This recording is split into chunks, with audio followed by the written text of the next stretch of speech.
호세아서 6장 1절에서 3절.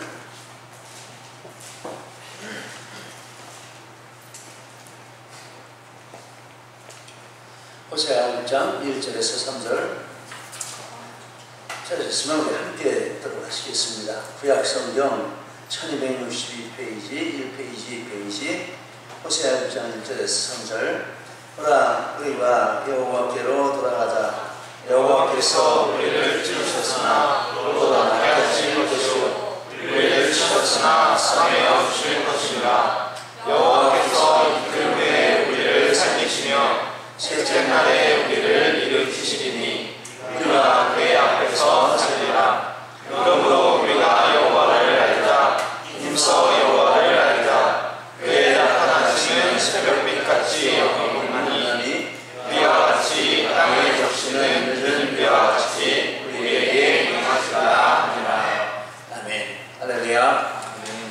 2019년도 하나님께서 여름 수련회로 허락하시고 우리를 이렇게 주인공으로 택해주시고 3박 4일 동안 크신 은혜와 축복으로 함께해 주실 줄 믿습니다. 특별히 올해는 여호와를 알자 이런 제목으로 주제를 삼고 우리가 하나님 알기를 힘쓰는 수련회가 되도록 기도하고 준비한 줄 믿습니다.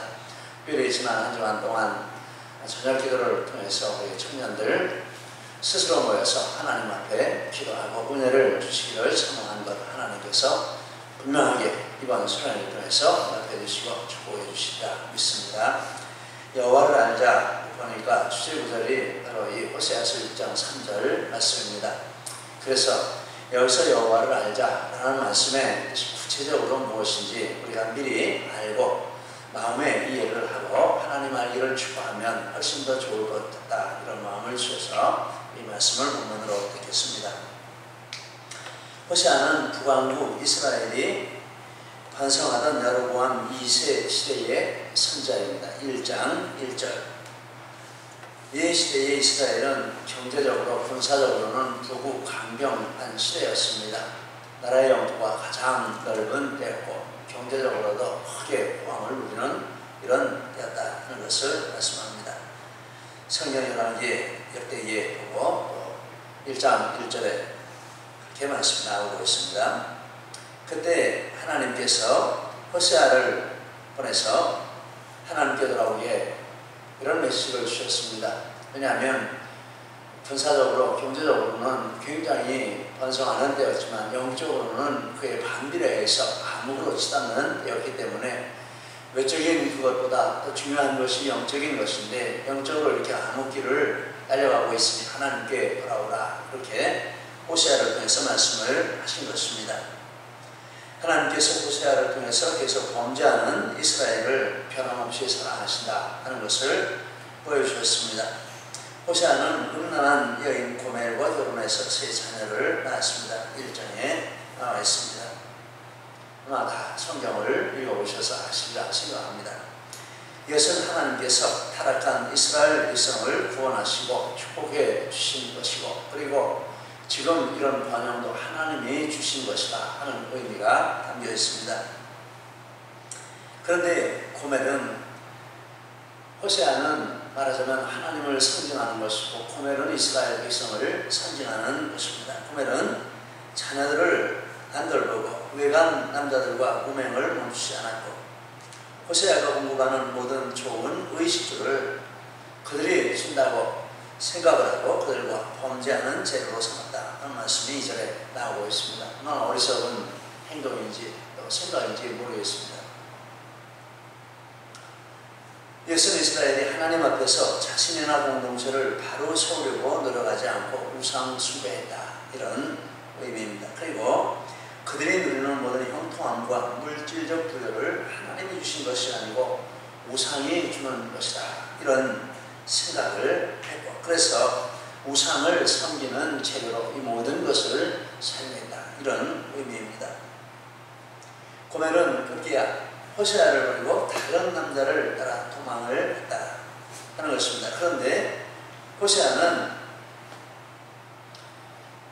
고멜이 좋아서 쫓아간 남자를 찾아가서 돈을 주고 다시 고멜을 사왔습니다. 이것은 하나님께서 하나님을 버리고 우상을 쫓아간 이스라엘을 한없는 사랑으로 다시 구원해 주셨다는 뜻이 되겠습니다. 그러니 하나님의 사랑이 얼마나 큰 것입니까? 하나님은 이렇게 한편으로는 한없는 사랑을 베푸시지만 그래도 돌아오지 않기 때문에 하나님이 매를 드셨다라고 말씀합니다. 4장 5절 9절에 내가 내 어머니를 멸하리라. 내가 그들의 행실대로 받아요. 그들의 행위대로 갚으리라. 5장 5절 그 죄악으로 말미암아 이스라엘과 에브라임이 넘어지고 유다들 그들과 함께 넘어지리라. 한편으로는 변함없는 사랑으로 사랑하시지만은 돌아오지 않는 이 이스라엘을 향해서 다른 한편 매를 드신다라는 것입니다. 그런데 이스라엘도 어느 때쯤인가는 자기들이 벌받고 있다 하는 것을 깨닫습니다. 5장 13절 에브라임이 자기의 병을 깨달으며 유다가 자기의 상처를 깨닫고 그만하면 하나님께서 이제 이스라엘이 돌아올 때가 되고 돌아올 것이다 이렇게 기대할 수 있는데 의외의 상황이 벌어졌습니다. 하나님께 돌아오는 것이 아니고 다른 방법을 찾았습니다. 5장 13절에 에브라임은 아수르로 가서 야렙 왕에게 사람을 보내었으니 문제가 생기니까 하나님이 우리를 씌어서 이런 문제가 생겼구나 이렇게 생각하는 것이 아니라 문제가 생기니까 다른 나라들을 찾아다니면서 우리를 도와달라 이런 행동을 하게 된 것입니다. 그들이 이렇게 어리석게 행동하고 범죄하는 원인이 무엇일까? 그 원인이 중요하지 않습니까? 그것은 지식이 없기 때문이라 말합니다. 4절 내 백성이 지식이 없으므로 망하는도다. 이렇게 이스라엘 백성이 계속해서 범죄하고 또 문제가 생길 때 하나님을 찾지 않고 이방을 찾고 이러는 근본적인 이유가 있는데 그 이유는 지식이 없기 때문이라. 무슨 지식이 없습니까? 여러 가지 지식이 있지만 본문에서는 하나님을 아는 지식을 말하는 것입니다. 이게 그들의 근본적인 문제였다라는 것입니다. 그래서 여호와를 알자 말합니다. 1장 3절 그러므로 우리가 여호와를 알자. 이것이 여호와를 알자라는 그 문장 배경에 이면에 있는 그런 내용들입니다. 지금 우리가 번성하고 또 세상에 대한 지식은 많고 그렇지만 영적으로 암흑기이고 하나님이 치시는데 엉뚱한 것을 찾아가고 근본적인 인생의 문제점을 알지 못하고 이렇게 방황하는데 그 이유가 무엇인가? 이것은 하나님을 모르기 때문이다. 그래서 하나님을 알기를 힘써야 된다. 이런 의미가 담겨 있습니다. 여러분 우리도 마찬가지인 줄 믿습니다. 우리가 여러 가지 알기를 힘써야 하는 내용 또 갖추고 싶은 것들 많이 있지만 가장 근본적인 것은 하나님을 아는 것이 가장 근본적인 것이다. 이렇게 믿습니다. 여호와를 알자. 여호와를 아는 방법이 있는데 특별히 호세아서에서 두 가지를 말씀하고 있습니다. 하나는 죄를 뉘우치고 하나님의 얼굴을 구하는 것이다. 5장 15절 죄를 뉘우치고 내 얼굴을 구하기까지 내 곳으로 돌아가리라. 하나님 만나주시지 않겠다라는 것입니다. 죄를 가진 채로 하나님 앞에 나오면 하나님이 만나주시지 않겠다. 죄를 뉘우치고 내 얼굴을 구하라 말씀을 하셨습니다. 여러분 이번 수련회에 우리가 하나님 앞에 정말 이 부분에 힘쓰는 귀한 은혜가 있으시기를 바랍니다. 지금까지 버리지 못했던 것, 해결하지 못했던 것, 이런 마음의 문제들, 삶의 문제들, 행동의 문제들 그렇게 살게 하는 원인이 죄인데 이 속에 있는 우리를 지배하는 생각을 지배하고 마음을 지배하고 입술을 지배하고 행동을 지배하고 가치관을 지배하는 근본이 바뀌어야 되는데 지금 우리가 죄의 지배를 받고 있다는 것입니다. 이것을 회개하고 하나님 앞에 돌아오면 하나님이 만나주시고 하나님이 누구신지를 알게 해주신다. 하나님을 아는 것을 막는 원인이 있는데 이 죄라 하는 것입니다. 우리가 죄를 버리고 하나님을 아는 것이 무엇인지를 이번 수련을 통해서 우리가 참하게 되기를 축복합니다. 또 하나가 있는데 여호와를 알기를 힘쓰는 것입니다. 1장 3절 우리가 여호와를 알자 이렇게 말씀하고 그 뒤에 말씀이 있는데 힘써 여호와를 알자 이렇게 말씀을 했습니다. 메시지 성경에 보니까 하나님을 열심히 공부하자 이렇게 했습니다. 하나님을 공부하는 것은 성경을 통해서 하나님이 어떤 분이신지를 우리가 배우는 것입니다. 이번 서론의 강사님들을 통해서 또 자체 공부나 이런 것들을 통해서 정말 하나님이 누구신지를 알기를 힘쓰고 배우기를 힘쓰는 말씀에 기록된 하나님이 이 하나님이 내 하나님이 되시는 이런 은혜가 있기를 바랍니다. 그 여호와를 알자, 힘써 여호와를 알자, 열심히 하나님 알기를 힘쓰고 공부하자, 이런 말씀, 이런 은혜도 함께 하시기를 바랍니다. 먼저 마음의 태도를 고치고, 그리고 그 다음에 하나님 앞에 정말 하나님이 누구신지를 믿기를 원하여 하나님에 대해서 정확하게 분명하게 말씀을 통해서 배우고 그것을 우리 마음에 담는 이것이 하나님을 알아가는 방법이라 이렇게 말씀을 하고 있습니다. 그러면 어떻게 합니까? 그러면 하나님이 만나주십니다. 6장 3절 하나님이 나타나시면 새벽빛같이 어김없고 비와 같이 임하신다. 유인 바이블에 보니까 하나님이 응답하신다.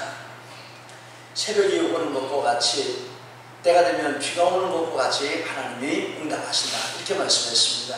여러분, 새벽은 하나님의 천지를 창조하신 이후로 변함없이 정한 시간에 오는 것이죠. 비도 하나님이 정한 때에 와서 만물을 살리는 일을 하고 열매를 맺게 하는 일을 하고 있습니다. 그렇지 않습니까? 이와 같이 우리가 이런 자세를 가지고 하나님을 찾으면 새벽이 오는 것처럼 하나님이 분명하게 만나주시고, 그리고 우리에게 이런 하나님의 어떠하심을 체험하는 놀라운 비를 내리시는 것과 같은 이런 축복을 주신다라고 말씀을 하는 것입니다. 하나님은 이렇게 만나주신다라고 했습니다. 하나님은 새벽빛같이 어김이 없고 비와 같이 임하신다. 이렇게 임하시는 하나님의 은혜가 이번 수련회 우리에게 충만하시기를 축복합니다. 예레미야 19장 13절 너희가 전심으로 나를 찾고 찾으면 나를 만나리라. 신명기 4장 29절 만일 마음을 다하고 성품을 다하여 그를 구하면 만나리라. 그런 뜻인 줄 믿습니다. 이렇게 하나님께 중심을 두고 하나님이 어떤 분이신 것을 말씀하시는 대로 믿겠습니다. 이런 마음을 가지고 하나님을 찾으면 하나님이 만나주시고 우리에게 하나님이 어떠하신 분이신 것을 체험하게 하는 그런 축복을 주실 줄 믿습니다. 그리고 하나님을 만나고 하나님을 알게 되면 이런 축복이 따라옵니다. 하나님께서 고쳐주시고 싸매주십니다. 6장 1절 여호와께서 우리를 지으셨으나 더불어 함께 하실 것이요 우리를 지었으나 싸매어 주실 것입니다. 우리는 청년이지만 마음이 갈갈이 찢어진 청년들도 얼마나